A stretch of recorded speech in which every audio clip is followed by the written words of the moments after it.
बेटे विशाल ने उन्हें फिर से धक्का दे दिया था। उस वक्त घर में कोई न था।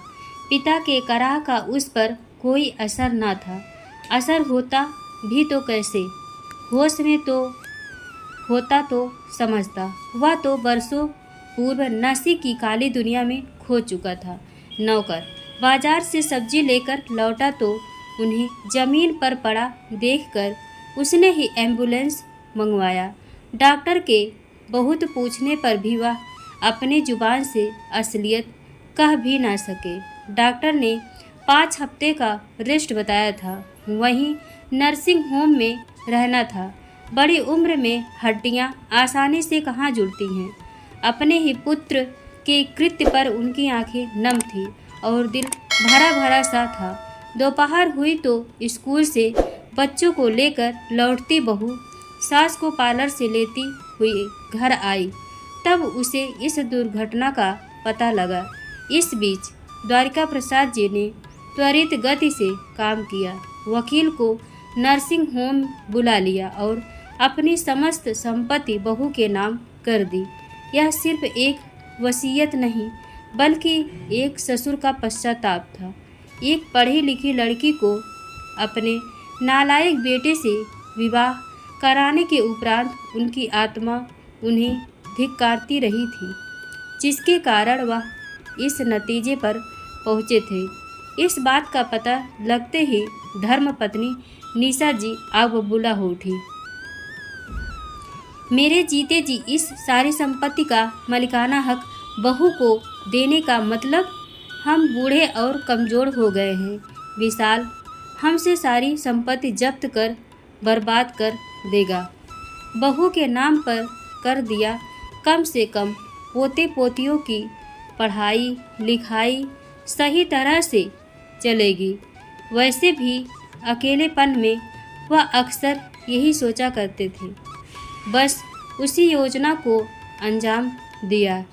आए दिन अपने ही बेटे के हाथों अपमानित होने वाले माता पिता और कर भी क्या सकते हैं। पश्चाताप स्वरूप ही उन्होंने अपने समस्त संपत्ति का अधिकारी पुत्रवधू को बनाया। जानते थे कि पुत्र मोह में उनके हाथों बड़ा अपराध हुआ।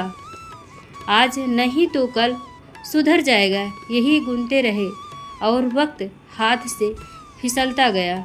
मगर ये सब इतना ज़रूरी था। मुझ पर भरोसा करते तो मैं अपने हाथों करवा देती। तुम क्या करवाती जो आज तक उसे सुधार तक ना सकी? हमेशा ही तुम्हारे लाड प्यार ने उसे बिगाड़ा ही है। जब पहली बार सिगरेट पिया तब थप्पड़ ना जड़ सकी। जब स्कूल फेयरवेल में दोस्तों के साथ बियर पार्टी कर रहा था तब तुमने मुझसे लड़ झगड़ उसके हाथों में पैसे दिए। उन्हीं अमीरजादों के साथ जब ड्रग्स लेने लगा तब भी तुम्हारी ममता अंधी रही। आंखों पर ज्ञानधारी के समान पट्टी बांधकर उसे बर्बाद होता देखती रही। मन खिन्न था तो सारी भड़ास निकाल रहे थे। अब कुछ भी मन में नहीं रखना चाहते थे। बेटे के गलत परवरिश के लिए पत्नी को दोषी मानते थे। आपने कौन सा ध्यान दे दिया? आप भी तो पैसे बनाने की धुन में घर से बाहर रहें। मैं अकेली जवान बेटे को कितना संभालती। काम कर रहा था, धन संग्रह कर रहा था, पर अब जान गया हूँ कि पूत सपूत तो धन का संचय और पूत कपूत तो धन का संचय, दोनों ही हालातों में ये धन बेकार है। इसलिए अब इसे नेक कर्म में लगाना चाहता हूँ। मैंने सोचा था शादी के बाद सुधर जाएगा, तभी अपने बेरोजगार नशेड़ी बेटे के लिए एक अच्छी लड़की का जीवन बर्बाद कर दिया।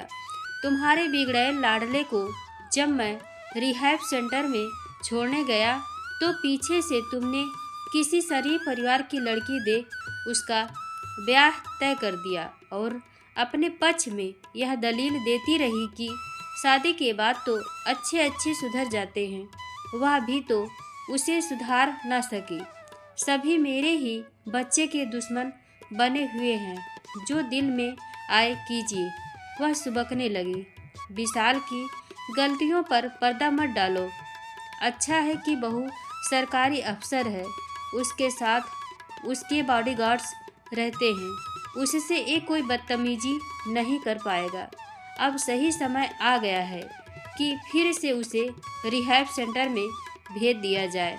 मकानों से जो किराया आ रहा है, बहू उससे बच्चों की पढ़ाई व विवाह भी अच्छी तरह संभाल लेगी।